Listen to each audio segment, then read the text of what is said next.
Bonsoir à toutes, bonsoir à tous. Bienvenue dans le débrief de signaux faibles en signaux plus forts. La planète vit aujourd'hui une reconfiguration de la géopolitique mondiale sur tous les continents et même sur les mers et les océans. L'intrusion de la Chine dans le club des grands, le retournement de la Russie contre un Occident toujours sûr de lui, l'émergence de nouveaux pays émergents et l'apparition de puissances régionales changent la donne. Au Moyen-Orient, cette reconfiguration est patente, mais elle s'accélère depuis 10 ans. Avec leurs ambitions et leurs moyens financiers colossaux, l'Arabie saoudite, les Émirats arabes unis et Qatar s'imposent sur la scène régionale, puis de plus en plus internationale et sur tous les plans. L'Iran a étendu son influence dans la région moyen-orientale avec un arc chiite, comme on l'appelle, qui va de l'Est iranien aux rives méditerranéennes, passant par le Liban, la Syrie et depuis la guerre d'Irak en 2003 et le retrait américain, par l'Irak aussi, sans oublier le Yémen. Israël a progressivement rogné sur le territoire palestinien et changé ainsi les rapports de force dans le conflit israélo-palestinien. Et depuis quelques mois, l'Iran et l'Arabie saoudite qui avaient amorcé un rapprochement, puis les Émirats et l'Égypte ont rejoint les BRICS, devenant ainsi les BRICS+. Et tout ça connaît une sorte d'acmé depuis plus de 6 mois que dure le carnage arza, avec les traditionnelles alliances qui se défont, d'autres qui se nouent, encore plus fort qu'elles ne l'étaient, et d'autres encore qui restent à prévoir. Avec nous, pour discuter de cette nouvelle donne géopolitique dans la région proche et moyen-orientale, Aziz Daouda, bonsoir. Bonsoir, Sidi. Merci d'être avec nous. Vous êtes analyste politique et vous êtes aussi directeur technique et du développement de la Confédération africaine d'athlétisme. Merci d'avoir accepté notre invitation. Merci de nous recevoir. Marhaba. Colonel Hassan Saoud, bonsoir. Merci d'être avec nous. Bienvenue aussi. Vous êtes expert défense et sécurité. Et merci encore d'avoir accepté d'être là. Alors, une question pour vous deux. Je commence par la droite. Hein, n'est-ce pas ça, Baden Powell, c'est comme ça qu'il disait. On va aller sur la droite. Donc, si vous deviez résumer et synthétiser les grandes lignes, après on va entrer dans les détails, donc on reste sur les grandes lignes, des évolutions qu'il y a eu ces 10 dernières années au Moyen-Orient, qu'est-ce que vous retiendriez, mon colonel? J'en retiens, 10 ans quand même, ça fait, dans le temps géopolitique, c'est une éternité. J'en retiens quelques dates et quelques faits importants qui continuent à structurer la reconfiguration géopolitique de la région, ainsi que les alliances qui s'y déroulent. Je pense que 2014 a été quand même une année importante quand je pense au leader mondial qui étaient les États-Unis. C'est cette fameuse politique pivot ou le balancing du Moyen-Orient vers l'Indo-Pacifique. Première chose très importante. Je vois aussi, évidemment, les lignes rouges de M. Obama qui ont été complètement oubliées puisqu'il n'a pas décidé, comme c'était convenu avec les alliés, d'attaquer la Syrie après le gazage des populations. C'était en 2013, ça. Voilà. Cette frilosité a créé en 2015 la Russie qui vient en Syrie. Et c'est la première fois que la Syrie va dans un pays étranger. Je ne parle pas de l'URSS. La Syrie, la première sortie, c'était celle de Syrie à la rescousse et sur demande de l'Assad, et pour venir s'installer, évidemment, à Latakia, Tartouz, etc., etc. 2014, c'est important. C'est aussi le terrorisme qui rebat son plein dans cette partie. Et je veux dire ici, le discours de El-Baghdadi à Mossoul, où il a... En 2014, un 27 juillet 2014, où il a annoncé la création du groupe État islamique. Jihad global, califat. Et il a demandé à beaucoup de musulmans de prêter allégeance. Si on passe à l'Iran, le croissant chiite qui s'est agrandi. Donc évidemment, la dernière installation, c'était le pays voisin, le Yémen, pour faire... Et la guerre, évidemment, l'Arabie saoudite, Yémen, non, l'Arabie saoudite, si vous voulez, Iran par Yémen interposé. Oui, on peut dire ça aussi, effectivement. C'est très important. C'est là qu'on a commencé à utiliser le terme proxy. C'est pour donner un tableau. Vous avez l'accord nucléaire de 2015. et P5 plus 1 avec l'Allemagne, les membres de sécurité. L'accord nucléaire pour l'Iran. Absolument, qui a été quitté en 2018 par le président Trump. Ça nous ramène à la situation nucléaire de l'Iran en ce moment. Il y a l'extrême droitisation du gouvernement israélien et l'extension des colonies qui sont à l'origine de ce qu'on voit maintenant. Vous avez parlé de la Chine et de la Turquie et de la Russie. La Russie aujourd'hui est un allié objectif de l'Iran. C'est grâce à l'Iran qu'il a pu avoir toute cette panoplie de drones qu'il a relocalisés chez lui, qui lui permettent d'avancer dans ce qu'ils appellent la guerre. Donc voilà un peu le panorama global. Peut-être qu'on en parlera après. On va entrer dans chaque chose que vous avez dite. On va entrer dans les détails, dans le temps qui nous est imparti. Ça va être un peu compliqué. À vous, Aziz Daouda, même chose. Qu'est-ce que vous retiendrez, Moi, je retiens, et puis j'appuie ce que le colonel vient de dire. Pour moi, tout ce qui se passe aujourd'hui dans le cours normal de l'histoire, il faut se rappeler que nous avons hérité de la Seconde Guerre mondiale, une situation avec deux pôles qui se sont accaparés le monde, chacun à sa façon, et que cette partie du Moyen-Orient a été très impactée justement par cette concurrence entre le pôle occidental et le pôle soviétique. Aujourd'hui, la donne a changé. La donne a changé dans la mesure où il y a épuisement du système occidental. Et on le ressent politiquement. Quand il y a des élections en Europe, c'est 30, 25, 30, 40% de participation au grand maximum. Ce qui se passe en Russie n'est pas encore clair, mais c'est probablement une volonté de se réaffirmer en tant que puissance sur le reste de ce qu'était l'URSS. Et tout cela a impacté la région. Il l'a impacté de manière très profonde, dans la mesure où il y a eu un conflit déjà par personne interposée. Les Russes sont présents en Syrie, les Américains sont présents aussi. Les Américains sont présents en Israël. Le Yémen l'Iran est présent au Yémen avec l'appui aussi des Soviétiques, des Russes plutôt. Et donc tout cela crée une nouvelle situation. Et en cela, je pense qu'il faut revoir l'histoire et repenser à tout ce que nous disait Ibn Khaldoun sur la cyclicité des choses, notamment des civilisations, le transport des puissances. Et aujourd'hui, nous avons un monde qui est en train de se refaire, avec des donnes que personne ne maîtrise jusqu'à présent, puisque ça donne des conflits sans issue. Qu'est-ce qui va sortir, par exemple, de l'agression d'Israël sur Gaza? Que va être le lendemain de cette... Personne n'est capable aujourd'hui de dire demain ça va être comme ça ou ça va être comme ci. Et cela va impacter toute la région, parce qu'il faut se rappeler que ce fameux 7 novembre est né du fait que l'Iran a voulu boycotter ou s'aborder le rapprochement qui s'amorçait entre Israël et l'Arabie saoudite. Ce conflit est né de cette situation. Et ça nous donne aussi certaines alliances anachroniques qu'on ne pensait pas possibles. On ne pensait pas qu'un jour, des sunnites avérés allaient devenir les alliés du chiisme. Et donc, c'est la situation d'aujourd'hui. Et donc, cette complexité va faire que c'est le temps qui va nous montrer, qui va nous guider pour non pas trouver des solutions, mais voir comment ça va s'apaiser. Parce que des solutions, je n'en vois pas personnellement pas, et personne n'est capable de dire qu'aujourd'hui, il y a une solution probable ou un cap carrément. Personne n'a de cap. On ne sait pas ce que veulent les Américains, on ne sait pas ce que cherchent les Russes, on ne sait pas ce que cherchent les Israéliens eux-mêmes. Parce qu'en envahissant Gaza, qu'est-ce qu'ils vont faire de ce territoire demain? Ils disent rien. Voilà, ils disent rien parce qu'ils ne savent pas. Parce qu'ils ne savent pas. Ils l'avaient déjà conquis. Voilà. La conquête est facile. Et quitté. Voilà. Oui. La conquête est facile. Pour Israël, la conquête est facile. C'est une revanche sur la politique de Sharon il y a 20 ans.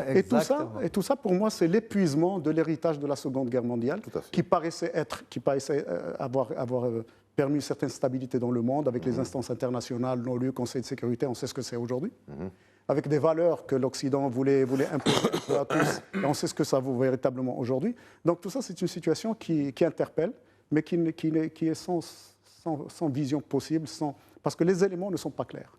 Alors en fait, nous avons de nouveaux acteurs, nous avons aussi de nouveaux enjeux, nous avons des arbitres qui s'ajoutent. Avant, il y avait l'Union soviétique et les États-Unis. qui était comme arbitre suprême parmi les membres permanents du comité, du Conseil de sécurité. Là, aujourd'hui, ce sont des arbitres qui s'ajoutent, comme la Chine, comme d'autres puissances émergentes, je disais ça en ouverture, et donc des règles qui changent. Alors, parmi les acteurs qui s'ajoutent, ce sont donc deux grands événements, Hassan Saoud, qui ont marqué la scène géopolitique moyen-orientale.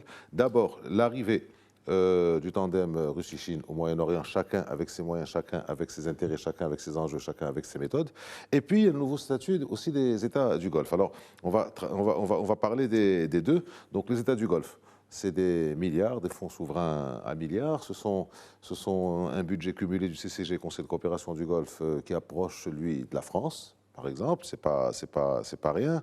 Arabie Saoudite, Qatar et Émirats Unis, qui sont non seulement une véritable puissance, mais qui se projette à l'extérieur, en Afrique ou ailleurs. Alors comment ça a été possible, ces pays, royaumes ou émirats du Golfe, qui se retrouvent comme game changers, on peut appeler ça. En tout cas, au Moyen-Orient, ce sont des game changers, c'est clair.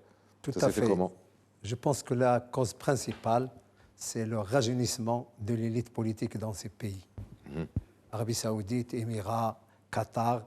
On a vu des jeunes dirigeants succéder à leurs parents avec une vision. Et ils se sont installés dans la mondialisation. C'est vrai que sur les 10 dernières années, il y a eu 3 changements majeurs. Absolument. Il ne faut pas oublier le Koweït non plus. Quand vous voyez ces pays réunis en même temps, c'est 3 700 milliards de dollars d'actifs chez eux. Et c'est 30% de tous les fonds souverains mondiaux. C'est important. Et quelle est cette particularité de ces dirigeants? C'est la diversification des investissements. Tout à fait. On s'est rendu compte, on s'est posé la question de la pérennité des matières premières. Et ils se sont dit que pour essayer de dépasser tout ça et de répondre à une éventuelle... Il faut sortir de la dépendance au carbone. Il faut sortir de l'indépendance des ressources. Eh bien, ils se sont diversifiés, ils se sont investis dans tous les secteurs et dans toute la géographie mondiale. Vous ne pouvez pas trouver un pays, des États-Unis, d'Europe, le Maghreb, le Moyen-Orient, l'Afrique. Ils ont investi, ils ont diversifié leur... C'est intelligent de leur part, et ceci aussi leur a donné des capacités de soft power extraordinaires. Ils sont, malheureusement, quelques-uns sont impliqués dans des conflits ici et là, mais bon, c'est la géopolitique. Tout le monde est impliqué dans des conflits ici et là, colonel, vous savez. Absolument, mais je pense que cette partie, la coopération les pays de la coopération du Golfe sont en train de faire beaucoup de choses chez eux, mais il y a si vous voulez, une dynamique à l'étranger, y compris dans le sport. Peut-être que c'est Aziz en parlera. Il y a des investissements multiformes, multisectoriels, qui dénotent de l'intelligence ou de la perspicacité de ces nouveaux dirigeants arabes. Alors, Aziz Daouda, il n'est pas interdit de commenter aussi ce qui se passe au CCG. Moi, j'allais revenir sur ça. Mais je voudrais aussi vous faire réagir, bon, si vous voulez commenter, bien sûr. Mais je voudrais aussi revenir sur cette intrusion, cette arrivée de la Russie et de la Chine. La Chine arrive avec ses investissements et ses milliards et ses financements.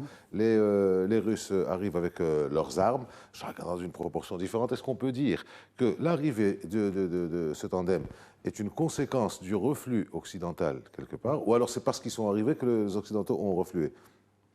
L'œuf et la poule. D'abord, sur ce qui se passe, sur la question que vous avez posée à Saoud, en fait, qu'est-ce qui s'est passé? C'est qu'à aujourd'hui, la puissance était mesurée à l'étendue géographique, à la puissance économique et à la puissance militaire.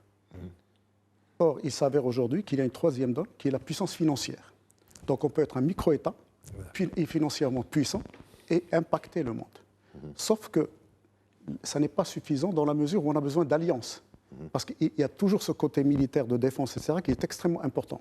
Donc ces pays, par leur population, par leur étendue géographique, par leur positionnement même géographique, ne sont pas à même de se défendre eux-mêmes ou de défendre leurs atouts, qui sont notamment les finances. Et donc ils ont besoin d'alliances. C'est ce qui complique un peu plus la question dans la région. Et on a vu quand l'Iran a attaqué Israël, on a vu les réactions dans la région. Vous voyez ? Donc ça prouve qu'il y a quelque chose de nouveau. Et justement, c'est le changement que le monde est en train de conduire, que des puissances, de petits pays, très petits, avec une population très réduite, mais financièrement puissants, allaient peser sur la géopolitique et sur la politique mondiale tout court. Mais pour cela, ils ont besoin d'alliances. Or, à aujourd'hui, il semble que l'allié choisi sont les États-Unis. Il y a des bases militaires un peu partout, etc. Et c'est là peut-être que les Russes essayent justement de s'immiscer et de jouer au troublion pour en fait avoir une place dans la région. Et c'est comme ça qu'on voit, par exemple, qu'ils cherchent à avoir des bases un peu partout aujourd'hui. Qu'ils viennent en Afrique, peut-être probablement comme arrière-base pour se projeter sur le Moyen-Orient, parce que c'est là que ça se passe aujourd'hui sur le plan financier. Alors, pour ce qui est de la Russie et de la Chine, il faut ajouter l'Inde. L'Inde, la plus grande démocratie du monde, 900 millions d'électeurs, ils ont leurs élections aujourd'hui. Des élections qui se passent pratiquement sur 45 jours ou 60 jours, quelque chose comme ça. Jusqu'au 4 juin. Voilà, jusqu'au 4 juin. Donc en même temps, ils sont 1,5 milliard. Mais attendez, parce que jusqu'à aujourd'hui, l'Occident a toujours reproché à la Russie et à la Chine leur manque de démocratie. Ils ont toujours parlé de dictature, de ceci, de cela. Que vont-ils dire à propos de l'Inde, qui, elle aussi, a des prétentions dans la région. Il faut les citer exactement au même titre que la Chine. Tout à fait. Autant pour moi, j'aurais dû le citer. Aujourd'hui, Modi dit clairement qu'il veut devenir la première puissance technologique du monde, qu'il veut devenir la première puissance en industrie automobile, qu'il veut devenir la première puissance en industrie du médicament, ce qui n'est pas rien. C'est extrêmement important. Et il en a les moyens. Il est déjà sur la bonne voie même. Voilà, exactement. Et de cela, il faut tirer la leçon qu'aujourd'hui, il y a un mouvement, si vous voulez, de puissance qui s'opère de l'Occident vers cette partie du monde. Et que si jamais il y a demain une entente entre ces gens-là, et le BRICS peut servir justement d'habitacle pour ces ententes, ne serait-ce que des attentes pour se répartir les richesses à travers le monde. Parce que c'est de ça qu'il s'agit. Parce qu'aujourd'hui, la Chine est présente en Afrique, la Russie aussi. La Russie aussi est présente. L'Inde essaie de s'implanter et s'implante de plus en plus. On arrive à l'Afrique, justement. Voilà, exactement. Et tout l'enjeu est là. C'est que si demain, il y a une coalition, par je ne sais quel miracle, entre la Chine et l'Inde. Ce qui est peu probable. Ce qui est peu probable, mais possible. Parce que ils sont assez rivaux. Ils sont assez rivaux, mais à un moment donné, ils vont avoir des intérêts communs. À un moment donné, ils vont avoir des intérêts communs. Parce que quand il s'agit d'économie, d'industrie, etc., à un moment donné, il y a divergence en politique, mais il y a connivence en matière d'intérêts.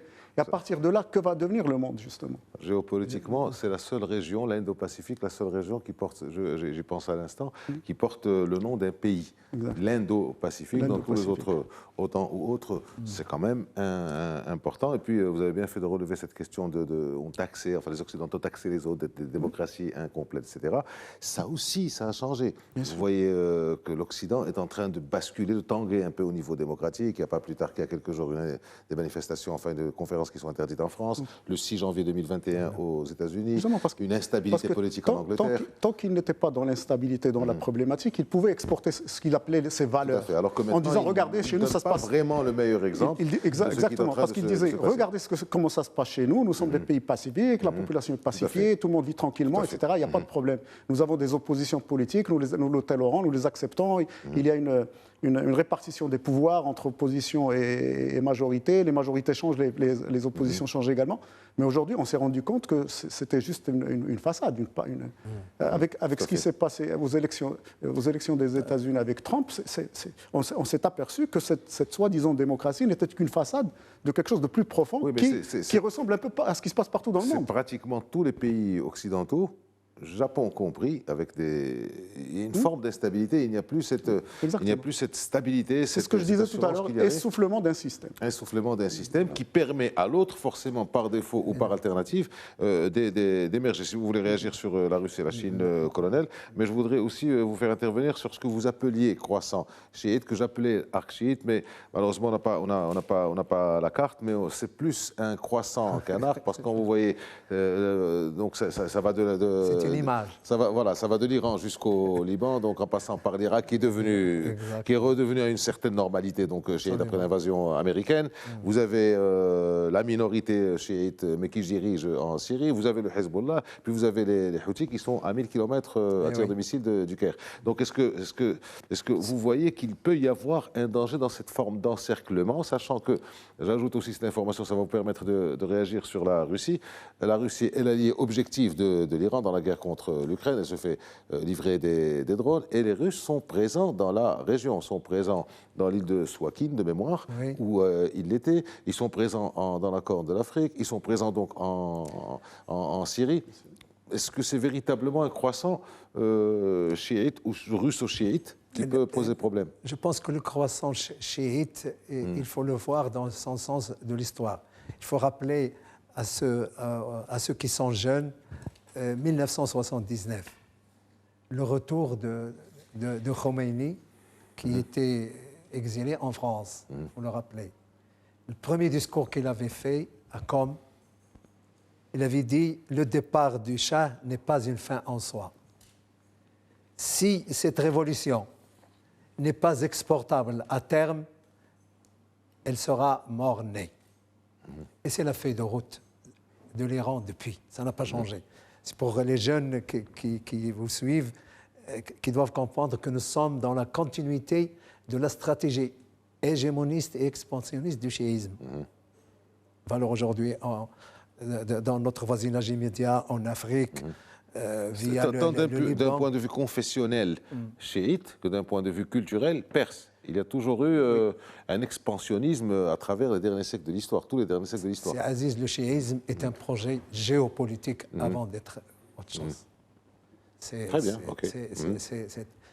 Pour ce qui est de l'Inde, à juste titre que mon ami Aziz a évoqué, vous savez, l'Inde, il fait partie des pays qui sont dans le multi-alignement. Chose nouvelle. Ils sont bien avec tout le monde. Je suis là. Et beaucoup de pays le font, mais l'Inde le fait à juste titre. Il est dans les BRICS. Elle est dans l'organisation de coopération de Shanghai. Elle est dans le Quad. Elle est vraiment partout. Elle est vraiment partout, effectivement. Peut-être qu'on verra aussi avec la Turquie, mais l'Arabie Saoudite maintenant, le premier partenaire commercial, c'est la Chine. L'Arabie Saoudite a fait sa normalisation entre guillemets avec l'Iran. Elle a cessé un peu cette guerre au Yémen. Elle est candidate aussi. Elle est candidate aussi à l'organisation de la coopération de Shanghai. Candidate. Et donc, nous avons ce multi-alignement où, pour être un peu édulcoré, la multi-appartenance, qui est la marque de fabrique de beaucoup de pays. Les intérêts, nous sommes, je suis avec tout le monde, je n'ai pas l'intention de quitter celui-là pour dire, on n'est plus dans la guerre froide. Donc il y a cette notion qui est importante. Pour la Russie, vous savez, la Russie, elle a déjà une arrière-géographie de l'URSS dans laquelle elle est là. Il a mis quelques chevaux de Troie un peu partout, donc elle existe. Et elle est aussi dans les BRICS, sans parler des organisations satellitaires avec les pays du Caucase, de l'Asie centrale, les ex-républiques. Mais la guerre, évidemment, Iran-Irak, a encore posé une restructuration des alliances et de la configuration géopolitique du monde, notamment au monde occidental et le reste. Je voudrais revenir rapidement sur un problème qui me paraît très important, de ne pas oublier la Turquie. J'espère qu'on en parlera. Oh, c'est prévu la Turquie. Alors justement, on va essayer de défiler tout ça parce que c'est véritablement énorme ce qui est en train de se passer sur cette scène moyen-orientale et proche-orientale. Avec une nouvelle donne, si vous permettez, j'appuie ce que dit Cissa, c'est qu'au début, l'arc chiite était religieux. L'Iran a essayé de s'imposer, de s'infiltrer par la religion. D'ailleurs, ils l'ont même fait chez nous, ici. À un moment donné, ils ont essayé par la religion. Ça n'a pas marché par la religion. Aujourd'hui, ce qui est étonnant, c'est cette alliance qu'il y a entre cet axe entre cet arc plutôt chiite et des islamistes, notamment le Hamas, par exemple. Tout à fait. Et vous avez les derniers discours des gens du Hamas qui ont tout simplement nié tout ce que le monde arabe a fait pour eux pour se concentrer uniquement sur la soi-disant aide et soutien et support de l'Iran. C'est de l'opportunisme. C'est de l'opportunisme politique. Mais moi, j'aimerais bien savoir ce que pensent les mentors de ce mouvement à Londres. Ceux qui sont à Londres, parce que c'est de là que ça se décide. Ouais. Qu'est-ce qu'ils pensent justement de ce rapprochement, je dirais stratégique peut-être pour l'Iran, et qu'on essaie de comprendre qu'est-ce qu'ont à gagner ces mouvements des frères musulmans en se rattachant ou en se ralliant carrément, parce que c'est un rattachement, c'est plus qu'une... Ce sont des choses, effectivement, c'est Justement, intéressant. parce que dans leur discours, c'est pas une alliance, c'est pas un rapprochement, c'est un rattachement carrément. Et c'est quand même important de savoir si les mouvements qui sont présents un peu partout dans le monde arabe et au-delà, est-ce qu'ils sont dans la même ligne de conduite. Alors je reste avec vous, Aziz Daouda. Vous êtes, on va aller dans un continent, sur un continent que vous connaissez bien et qui est le nôtre, tout simplement. Alors vous voyez la Russie et la Chine, donc après la période coloniale, après la période post-coloniale, après la période néocoloniale, occidentale, surtout, vous avez les Russes et les Chinois qui arrivent. Puis vous avez de l'autre côté le trio. C'est-à-dire, bon, le CCG, c'est 5 pays, mais il y en a 3 qui sont particulièrement actifs. Arabie Saoudite, Qatar et Émirats en Afrique. Ils sont tous là. Ils sont venus, ils sont tous là, comme dirait. Seulement, le problème, c'est qu'ils ont des rivalités, quelque part. Chacun arrive avec... Il y en a qui arrivent avec l'influence, avec les ports, d'autres avec les armes, troisième avec les prêts. Est-ce que vous pensez que, quelque part, il y aurait une forme de spécialisation ou intérêt pour l'Afrique, parce qu'ils arrivent en rang groupé, mais une fois qu'ils arrivent, ils se dispersent. On voit ce qui se passe au Sahel, on voit ce qui se passe dans l'Afrique australe. Je reviens justement de Yaoundé, où on peut sentir certaines choses quand on visite ces pays en Afrique. Ce qu'il faut retenir, enfin, pour moi, c'est que l'Afrique a été le continent du 19e siècle, le continent qu'on s'est partagé, fin du 18e, début du 19e, pratiquement une partie du 20e siècle. Et il y a eu une pause d'une cinquantaine, d'une soixantaine d'années, des indépendances, etc. Et maintenant, il y a un retour vers l'Afrique, un regain de l'intérêt vers l'Afrique. Sauf que la donne a changé. C'est que les peuples africains ne sont plus dupes. Tout à fait. Ils se sont réveillés, ils ont compris. Ils ont des élites aujourd'hui, des élites d'une modernité extraordinaire. C'est que ça n'est plus l'Africain du XVIIIe siècle, dans sa tradition, etc., qu'on est venu duper. Et même du XXe siècle, vous savez. Et même du XXe, même de la fin du XXe siècle, la nouvelle génération qui arrive, c'est une génération qui est libérée, décomplexée, émancipée. Si on regarde ce qu'ont été les premiers dirigeants africains, c'est tous quasiment des gens qui étaient issus d'une mouvance politique européenne, ou qui étaient, bon, pour la partie occidentale, c'est la plus proche de nous, tous pratiquement étaient dans le Sénat français. Tous les présidents qui se sont succédés, ou dans l'armée française, tous ces présidents. Aujourd'hui, la donne a changé. Mais ce qu'il faut retenir, c'est que la jeunesse africaine n'accepte plus cette situation. Donc aujourd'hui, au-delà des coups d'État qu'on a vus, il faut écouter les jeunes Africains parler. Ils ne veulent plus de francs CFA, par exemple. Ça m'a été dit, peut-être, je l'ai entendu une centaine de fois. Tout à fait. Ils ne veulent plus de cette présence militaire de je ne sais quelle puissance. Ils ne veulent plus.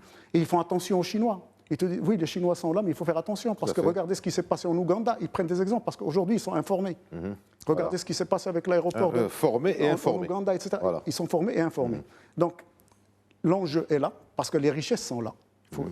L'Afrique continue à être le continent. Ils ont compris pourquoi tout le monde arrive, finalement, tout le monde en veut à leur richesse, un sous-sol enfin, le plus riche du monde. Et c'est de là que l'importance d'une coopération sud-sud, ce qui est entrepris par notre pays notamment, qui sert aujourd'hui d'exemple, il ne faut pas l'oublier, tout à fait, est extrêmement importante, parce qu'elle permet une ouverture d'esprit des Africains, mais surtout une vision positive du futur. Ce qu'ils n'avaient pas aujourd'hui. Parce qu'aujourd'hui, à chaque fois que quelqu'un a voulu s'exprimer ou quelqu'un a voulu s'émanciper de cette mainmise occidentale, il a été question de coup d'État, il a été question d'élimination, de chefs, d'opposants, de ceci ou de cela. Aujourd'hui, ça n'est plus possible. Et donc, les pays qui arrivent vont devoir faire attention à cette donne et être beaucoup plus dans une coopération que dans une exploitation. Un peu plus d'humilité, un peu plus d'efficacité, un peu plus de partage. De la coopération et non pas de l'exploitation. Et moins d'ingérence. Et moins d'ingérence. Et vous avez donc tous les deux, j'allais m'adresser à nous en disant ça, vous avez repris tous les deux le discour de Sa Majesté le Roi à Abidjan en 2014, conclu par cette phrase célèbre, désormais fameuse, de l'Afrique doit faire confiance à l'Afrique. Et tout ce que vous avez dit était compris dans ce discours. Une nouvelle Afrique émerge, une nouvelle Afrique naît, une nouvelle Afrique avec laquelle il faut prendre... Il faut noter que les populations africaines, notamment dans cette partie occidentale de l'Afrique, sont très attentives à ce qui se passe au Maroc et aux réactions politiques du Maroc vis-à-vis de l'Occident. Ils sont très attentifs. Vous savez, dernièrement, un groupe financier marocain a pris possession d'une banque française ici au Maroc. Et, ça m'a été cité comme un fait de gloire. Vous voyez, une sorte de reconquête. En fait, c'est l'histoire. C'est un peu ce qui s'était passé pour la Chine, la deuxième partie du 19e siècle, une forme de revanche. Alors pour la Chine, les intellectuels, enfin certains médias parlent de cette revanche de la Chine, ou plutôt chez les Occidentaux. Chez nous, c'est aussi une sorte de reprise de pouvoir sur l'histoire, sur ce qui s'est passé pendant l'histoire. Tout à l'heure, on parlait d'Inde. Quand l'Inde a racheté certaines marques de voitures, sans citer lesquelles, des groupes britanniques, etc., et suédois et tout ça, ça a été vécu comme des moments de grande fierté. Aujourd'hui, ces grandes marques sont fabriquées en Inde et non plus en Grande-Bretagne, par exemple. Il faut compter sur l'Afrique. Je ne sais pas si on sera encore là en 2063 pour voir le fameux agenda, mais bon, on verra bien. Alors, colonel Saoud, vous vouliez parler de la Turquie. Alors, effectivement, la Turquie, voilà, sur les 10 dernières années, elle est passée par plusieurs étapes de disputes avec pratiquement tous les voisins, contrairement à la fameuse doctrine de l'ancien ministre des Affaires étrangères Daoud qui disait zéro problème avec les voisins. Mais ils avaient des problèmes avec tous les voisins, quels que soient les voisins, que ce soit les Russes, que ce soit les Européens, que ce soit les Syriens, que ce soit les Arméniens, tout le monde. Or, maintenant, ils sont en train de s'approcher, justement, de cette doctrine de Daoud.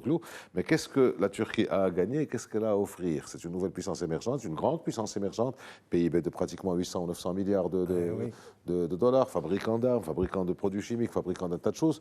Qu'est-ce qu'elle peut gagner? D'abord... ou qu'est-ce que le président Erdogan peut gagner?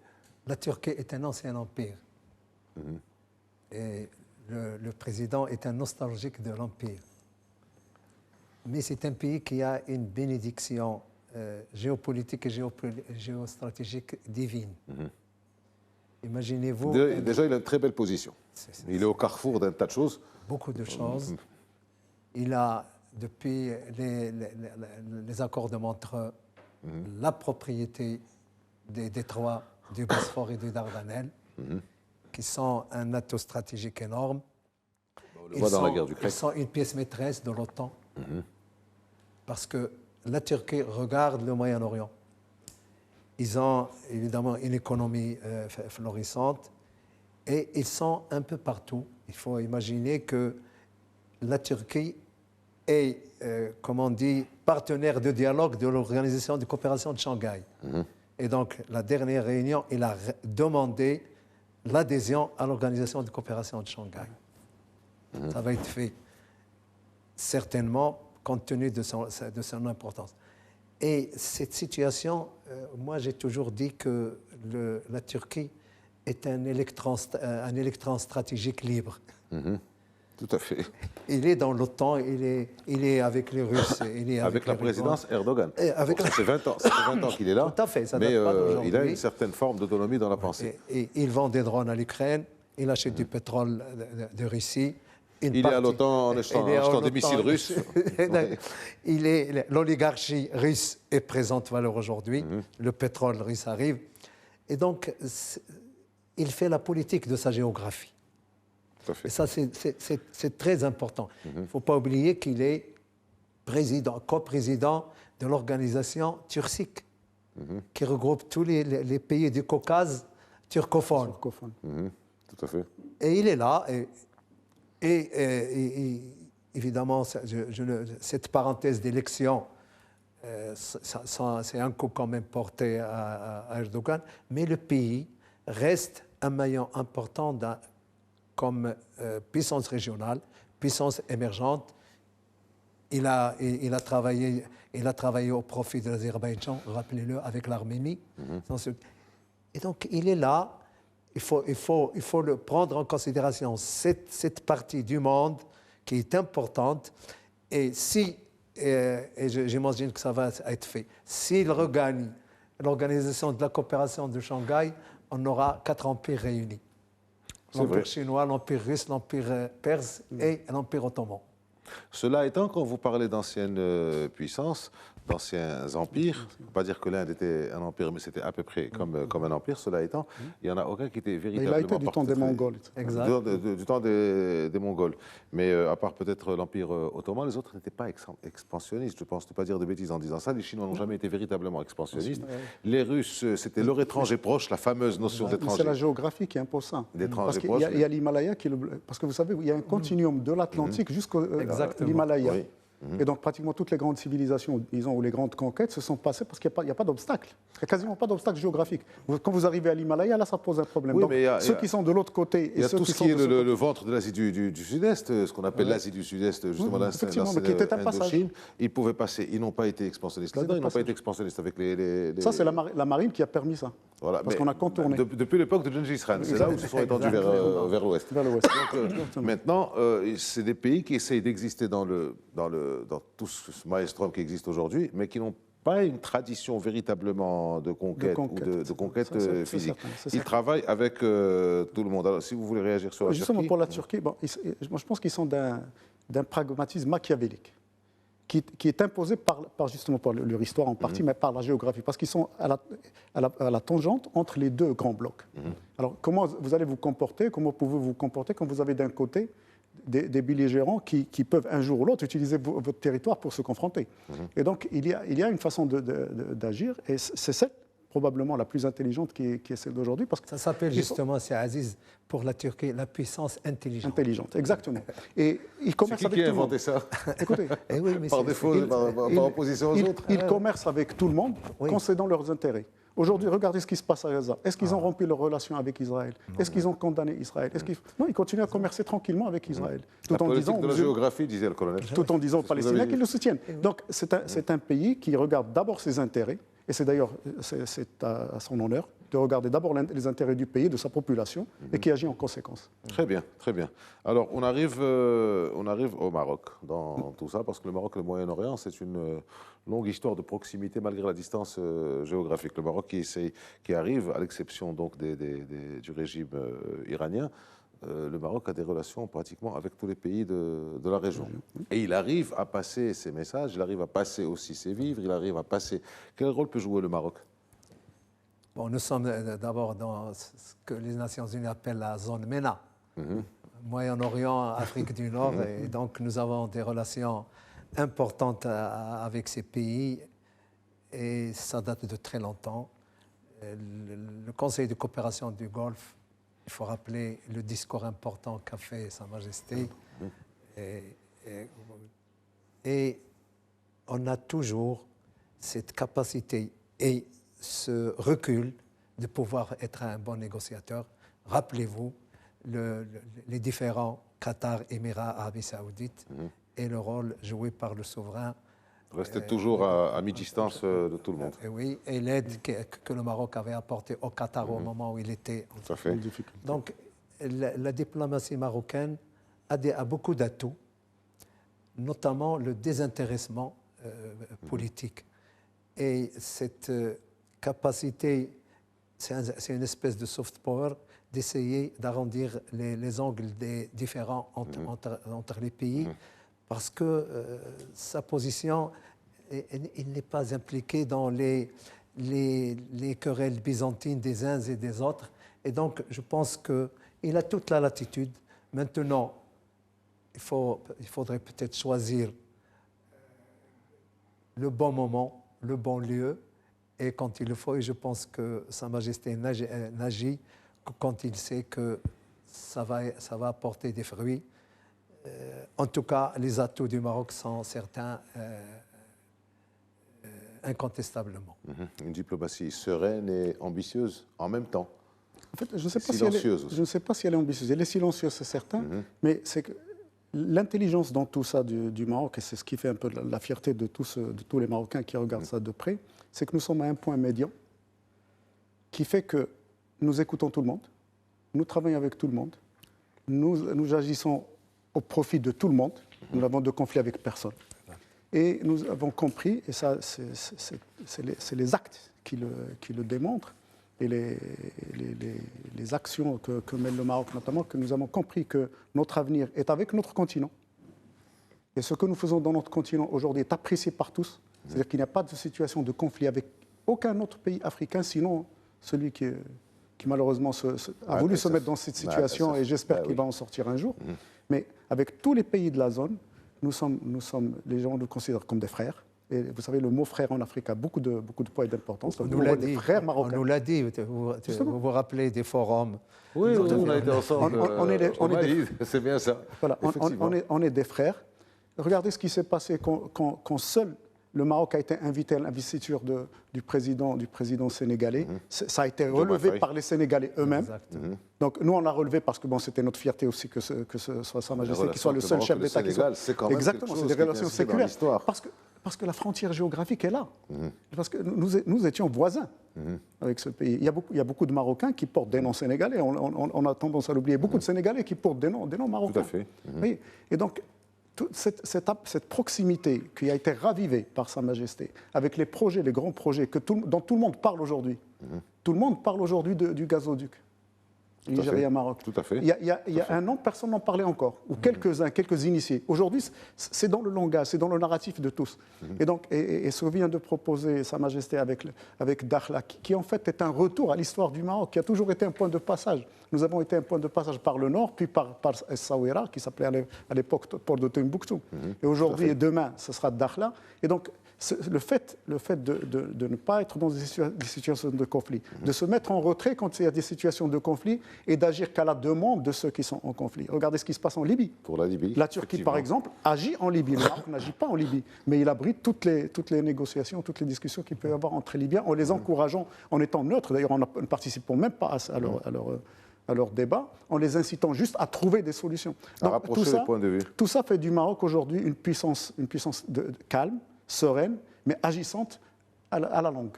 Voyez, sur le long terme. Alors, il y a une autre partie du monde qui n'est pas très visible au Moyen-Orient. Je reste avec vous, Aziz Daouda. Après, ce sera vous, Hassan Saoud. C'est l'avant-dernière question, parce qu'après, je voudrais revenir un peu sur le vote qui s'est passé il y a 2 jours à l'ONU sur l'admission de l'État de Palestine. Alors, cette région, c'est l'Union européenne, qui est de moins en moins visible, qui est de moins en moins audible, qui est un peu à la peine ou à la traîne de cette question moyen-orientale. Aziz Daouda. L'Europe s'essouffle. L'Europe n'a plus de vision. L'Europe s'est tellement étendue qu'elle n'existe plus pratiquement. Qu'est l'Europe aujourd'hui, sinon une population d'abord qui n'est pas toute européenne, il faut le noter, parce que géographiquement, ils se disent tous européens. Mais qu'est-ce qu'il y a de commun entre un Finnois et un Espagnol d'Andalousie? Est-ce qu'il y a de commun? Un Grec ou un Irlandais, par exemple. Voilà. Par exemple. Et donc, finalement, de l'économie, enfin du marché commun, qui était une affaire économique, à l'Union européenne, qui est devenue une affaire politique, qui s'est étendue sans pour autant prendre les mesures nécessaires pour se prévaloir des influences. Parce qu'on pensait prendre des populations et les mettre dedans. Mais on ne pensait pas que ces populations allaient venir avec leur culture, avec leur vision du monde, qui est différente de la nôtre. Aujourd'hui, les problèmes qu'a l'Europe avec la Hongrie, pays de 12 millions d'habitants, ils n'arrivent pas à s'en sortir avec la Hongrie. Regardez ce qui s'est passé hier, la réunion des droites, et qui se poursuit aujourd'hui d'ailleurs. Voilà. Tout ça affaiblit l'Europe. Tout ça fait que l'Europe est dans le suivisme. On suit les États-Unis. Quand les États-Unis disent oui, ils disent oui. Quand les États-Unis disent non, ils disent non. En essayant soi-disant de tout en disant qu'on va dire le contraire de ce que disent les États-Unis, mais enfin, ils continuent de dire. Mais dans l'action, ils ne font que ce que veulent les États-Unis.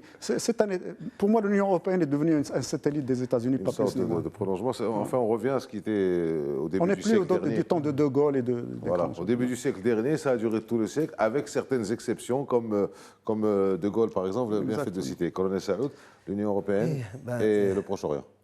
Il y a une histoire globale de l'Europe. Ce sont 2 guerres successives. La Première Guerre et la Deuxième Guerre mondiale. Ils ont laissé des séquelles. Et après ces guerres-là, l'Europe s'est dit, c'est derrière nous. On a fini avec la guerre, on passe à autre chose. Et malheureusement, la séquence des Balkans n'a pas attiré l'attention des Européens pour dire que la guerre est toujours présente. Et là, 2014, l'invasion de la Crimée et puis le Donbass, et là, l'Europe se trouve dépourvue de tous moyens. Vous savez, valeur aujourd'hui, on essaye de se transformer en économie de guerre, on n'y arrive pas. Il faut faire de la collecte pour aider l'Ukraine. Parce qu'on croyait que c'était fini. Ils n'ont plus rien. Et leur industrie n'a pas suivi. Du tout. Ils n'ont presque plus d'industrie. Et imaginez-vous, quand même, c'est une partie du monde opulente, riche, mais nain géopolitique. Un nain géopolitique, ça a Nain toujours géopolitique, été dit. c'est pas très audible, qui ne joue pas un rôle important, qui joue plutôt un rôle secondaire par rapport à une puissance. Regardez, aujourd'hui, aux États-Unis, le blocage de l'aide à l'Ukraine a créé une crise en Europe. On essaye de ramasser des fonds pour essayer on essaye de remettre des usines. C'est ça, alors qu'elle aurait pu être quand même un acteur géopolitique majeur. La cacophonie qui s'est passée pour la question des troupes au sol, etc. Elle est divisée. Pour passer au dernier. Justement, l'Europe aurait pu agir et contenir le conflit de Russie, le conflit Russie-Ukraine. Au contraire, elle l'a attisé. On se rappelle tous les déclarations de Mme Angela Merkel qui disait que les accords de Minsk c'était pour gagner du temps. C'était uniquement retardataire. C'était Donc en fait, il s'était projeté sur un conflit avec la Russie, en rappelant, et ça a été rappelé par le fils de Tolstoï, qu'il y a certains pays, on ne va pas les citer, qui ont pratiquement abdiqué en 40-50 jours suite à la poussée du nazisme, enfin d'Hitler. Alors que la Russie a résisté pendant 4 ans et est sortie gagnante de la guerre. Donc, il faut tenir compte de ces éléments quand même historiques. Très bien. Alors, je voudrais revenir toujours sur le Moyen-Orient, mais c'était pas sur la géopolitique, etc. du Moyen-Orient, mais sur ce vote. Je commence par vous, Hassan Saoud. Rapidement, il nous reste moins de 5 minutes. Jeudi dernier soir, il y a eu un vote donc, pour l'admission de l'État de Palestine comme comme partie intégrante de l'ONU, c'est-à-dire 194e État de l'ONU. Ce qui est intéressant, c'est les résultats du vote. Les États-Unis ont opposé leur veto, bien entendu, on ne pouvait pas s'attendre à autre chose. 2 abstentions, le Royaume-Uni, forcément qui suit, et la Suisse. Mais ce qui est intéressant, c'est de voir un pays comme la France ayant voté oui. Bien entendu, les Russes et les Chinois ont voté oui. Et ça, les Américains disent 2 États, la solution à 2 États. Nous voulons la solution à 2 États, mais pas d'État. Il faut qu'ils négocient entre eux. Vous savez, ce vote, ça pose le problème du veto, mais c'est les explications du vote qui sont, à mon avis, importantes. Les États-Unis, ils ont expliqué le vote par le fait que la Palestine n'a pas les attributs. Attributs d'unité, attributs territoriaux, dans la mesure où le Hamas détient toujours une partie du territoire. Et qu'il faut, pour avoir la paix, il faut qu'on soit plusieurs références faites à Israël. Les explications de vote de la Chine, de la Russie, etc., c'était des regrets et tout ça. Mais moi, quand j'ai vu les fuites de la commission d'admission, je me suis dit ça n'allait pas marcher parce que la commission d'admission, vous savez, le Conseil de sécurité, c'est une navette. Commission d'admission, Assemblée générale. Et à l'Assemblée générale, il faut passer par... il faut d'abord l'approbation du Conseil de sécurité. Mais la commission d'admission, c'était... Et à l'Assemblée générale, il faut les 2 tiers. Ça veut dire sur 493... Il faut ils les ont. 130. Ils les ont. Il y a à peu près 120 pays. Ils les ont les 2 tiers. C'est pour ça d'ailleurs que les Américains ont voté leur veto, parce que si ça passait à l'Assemblée générale, Cela étant, dans ce que vous avez mentionné, les explications de vote, les Américains disent autre chose. Aziz Daouda, ils disent que l'État de Palestine doit être créé suite à des négociations directement entre les parties. Parce qu'il y a 2 façons, exactement. Et pas directement à travers l'ONU. On ne va pas revenir sur 47 et 48. Exactement. Ce qu'ils ont oublié, c'est qu'ils ont dit le contraire, et que l'État d'Israël a été créé sur une résolution du Conseil de sécurité et donc de l'ONU. Donc, pourquoi accepter pour Israël ou ne pas l'accepter pour les Palestiniens? C'est le positionnement américain qui est étonnant à chaque fois. Parce qu'aujourd'hui, par exemple, ils disent qu'ils demandent à Israël d'épargner les civils, mais en donnant de l'armement à Israël, ils permettent justement de tuer des civils. Donc, si vous voulez, c'est cette position anachronique des États-Unis qui est incompréhensible. qui malheureusement obéit à des contingences internes plutôt que des contingences externes. Il y a des élections bientôt aux États-Unis. Donc personne ne va se hasarder à sortir de la ligne classique des Américains, qui est celle de l'appui total et inconditionnel d'Israël. Mais on retiendra quand même ce vote. Alors, on sait que les Espagnols, que les Belges, je pense aussi, et que les Irlandais sont pour, donc sont en train de s'acheminer vers une reconnaissance de l'État de pays individuels. Et que la France a réagi positivement. C'est quelque chose à retenir. Il y a des lignes qui sont en train de bouger. Vous avez fait le tour, on a fait le tour à peu près de tout ce qui se passe. Justement, mais comme disait Saoud, mais sur quel territoire? Sur quel territoire aujourd'hui? Voilà, Gaza est pratiquement quasiment perdu. Le territoire de la Cisjordanie est ce qu'il est, en termes marocains, brir. C'est comme ça, c'est-à-dire qu'il n'y a aucun continuum géographique, etc. Voilà, donc sur quel territoire véritablement? Parce que nous continuons, bon, la position du Maroc, c'est de continuer à dire un État palestinien avec Jérusalem-Est comme capitale. Est-ce que véritablement c'est encore possible? Il faut que ça se devienne possible parce qu'on ne peut pas continuer. Même si les États-Unis, le représentant des États-Unis a laissé une porte ouverte, ce n'est pas une décision figée. Figée définitive. Il y a quand même des choses qui sont en train de changer depuis cette guerre sur cette agression israélienne sur Gaza. Colonel Saoud, merci d'avoir accepté d'être avec nous. Sidi Aziz Daouda, merci d'avoir été avec nous, de nous avoir éclairé de vos lumières à tous les deux. Merci à vous de nous avoir suivis et à la semaine prochaine. Merci.